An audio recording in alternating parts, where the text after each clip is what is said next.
It's the biggest thing from Japan since the Power Rangers, Pokemon. 16-year-old Terry Payton faces up to 120 years behind bars. While Pokemon originally started out as a child's game, as time has gone on, more and more people started battling competitively, with tournaments with real cash prizes. And today we'll be discussing someone that tried to get into the scene. Well, that is, before they committed a heinous crime.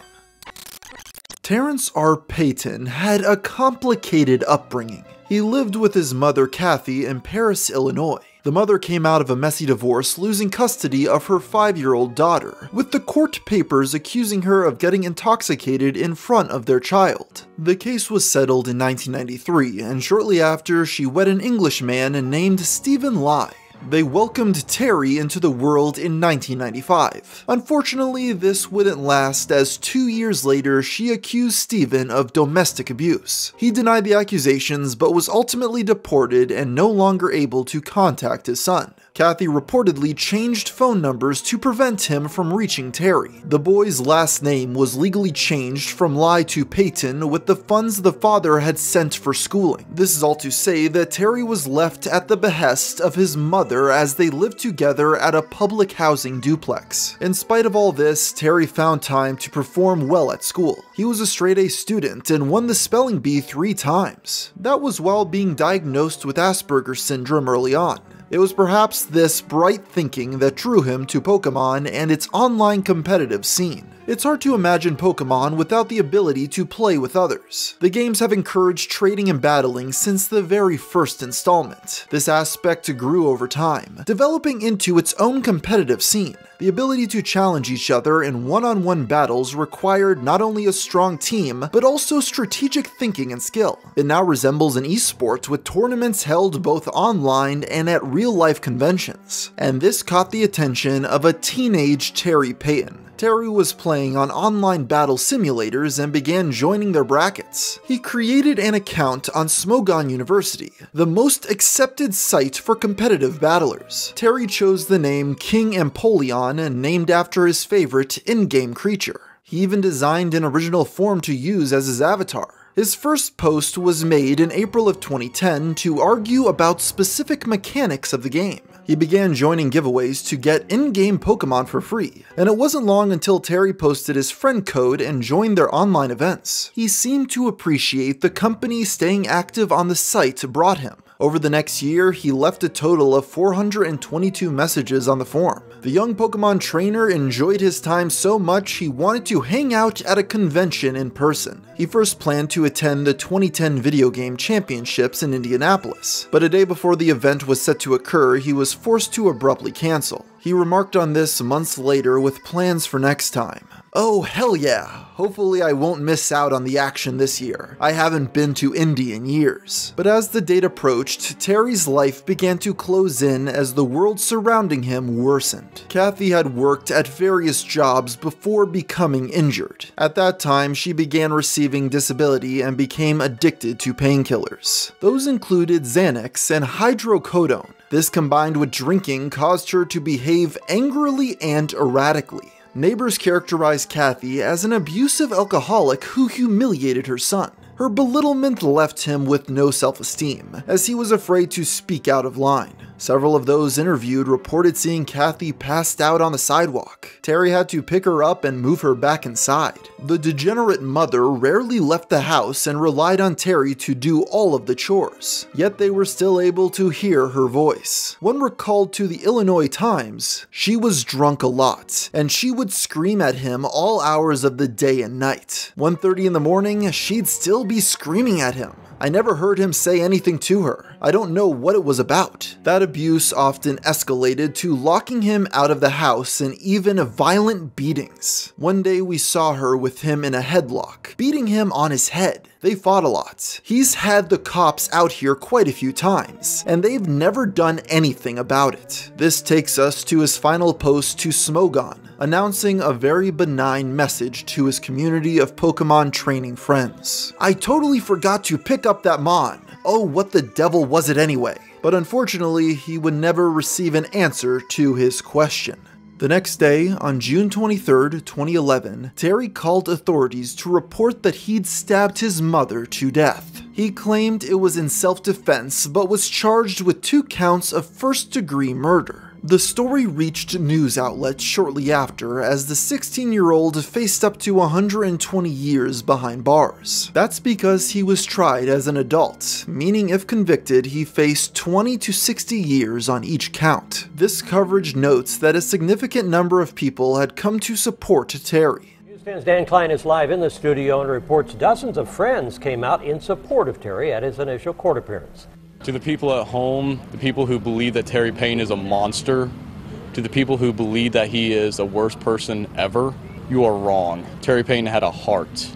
He was one of the nicest people I've ever met in my life. That was the voice of Jacob Shoemaker, one of Terry's closest friends. They met at the local McDonald's, with Jacob deciding to take him under his wing. I saw a kid who was at the bottom of the food chain. I saw a lot of me in him and kind of took him under my wing. He introduced Terry to his friend group and invited him along. It wasn't long until they witnessed Kathy's abuse themselves. He saw her backhand Terry across the face and threw a bottle at him. Not only was she acting on threats, but even fantasizing about them to a high school counselor. The following are disturbing remarks from a DCFS report dated March 29th. Mother rambled that he is a big boy and threatens her, and he is taller than Mother. Mother related she has an electric knife and he is a heavy sleeper and she will just cut off his legs and he won't be bigger than her. Later in the conversation, Mother again referenced that she was going to kill Terry. And quotes like these are the crux of why many felt the young man was innocent. Terry argued he behaved in self-defense and that his mother had attacked him. The following is his initial account when questioned by law enforcement. That night, Terry accidentally left the door unlocked. This led his mother to instigate an argument while heavily intoxicated. Kathy first yelled at Terry about the door, before raising an old accusation that he'd stolen money from her. She became so irate that she forced Terry to call the police on himself, despite his protestations of innocence. Following this, the argument escalated and Kathy began throwing a box of garbage bags. Terry grabbed her bottle of Jim Beam liquor and poured the rest of it down the drain. As he did so, Kathy clawed at his arms and attempted to bite him. He was quickly cornered in the kitchen, where Kathy screamed and threatened his life. She reached around him to open a cabinet that held a large knife. Terry became afraid, later stating she had previously gloated about the thought. He noticed a smaller knife on the counter, grabbed her shoulder with one hand, and stabbed her about the chest and neck 7 times. However, he then added information to his original statement the next day. After being told the autopsy revealed blunt force trauma, he admitted to smashing Kathy's head against the concrete floor. In revising his statement, Terry added that when his mother clawed at him, he swung her into a wall. She then attacked him again, at which point he put her to the ground and hit her head 3 or 4 times. That's when Kathy rose from the ground and reached for a knife. This story changed again during the trial.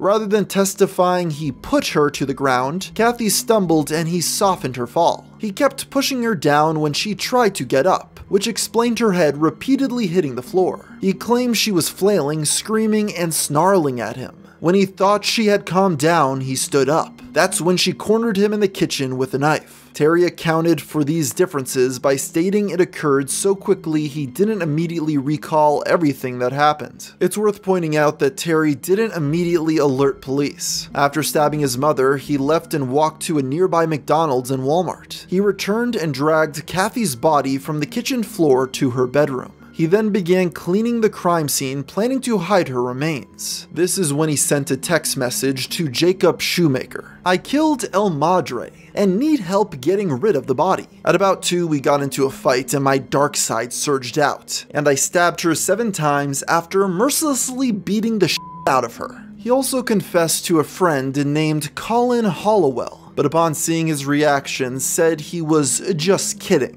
Colin responded, "You could probably get self-defense out of it, if that were true." There was clearly some remorse as Terry posted to Facebook, "I'm a monster." But that wasn't the only post he shared. On Facebook, he pretty much said that he was about to do the worst thing he'd ever done in his life. And then after that, he said that she was just a waste of space.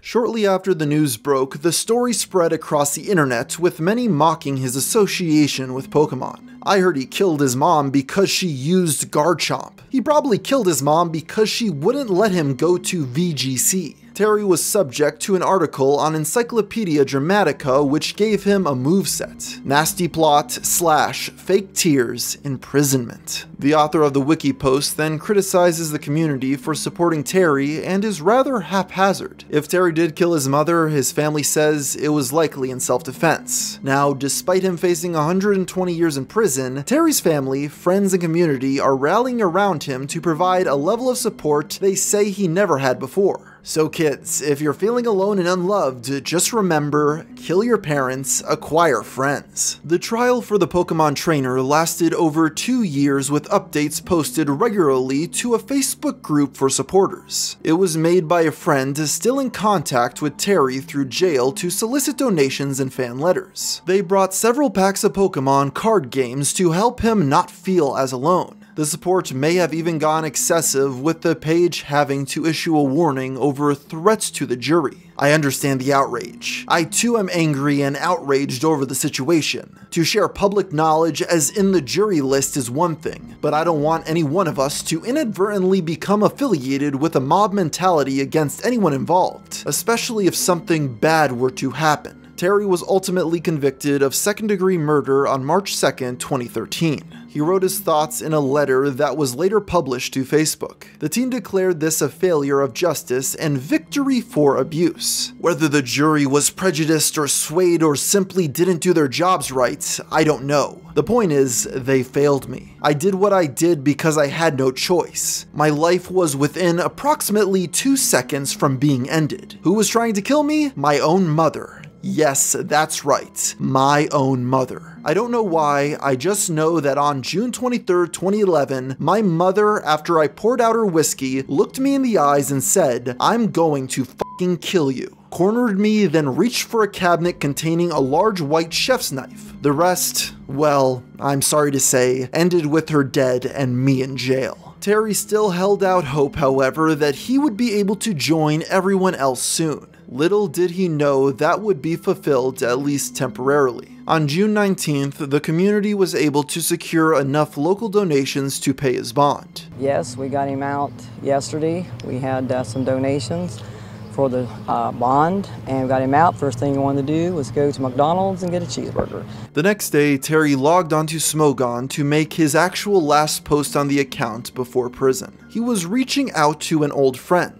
This bout of freedom was short, and of course, he learned his fate later that month. The abused teen was sentenced to 8 years of imprisonment with credit for 729 days. It's unclear how long he would stay in prison afterward. This discussion claims his signature was once changed to reference the case. King Empoleon's current signature says, "Oh, and please let the past be the past." Terry was scheduled to complete his sentence in 2015, which means by now he has long since been released. The last known activity comes from his Smogon account having been seen on October 4th, 2018. So there you have the story of the Pokemon trainer who killed, and it's crazy to think that if he planned out the murder a little bit better, he probably would have gone away with it. And with that thought, I think I'll end the video here. So until next time, thanks for watching.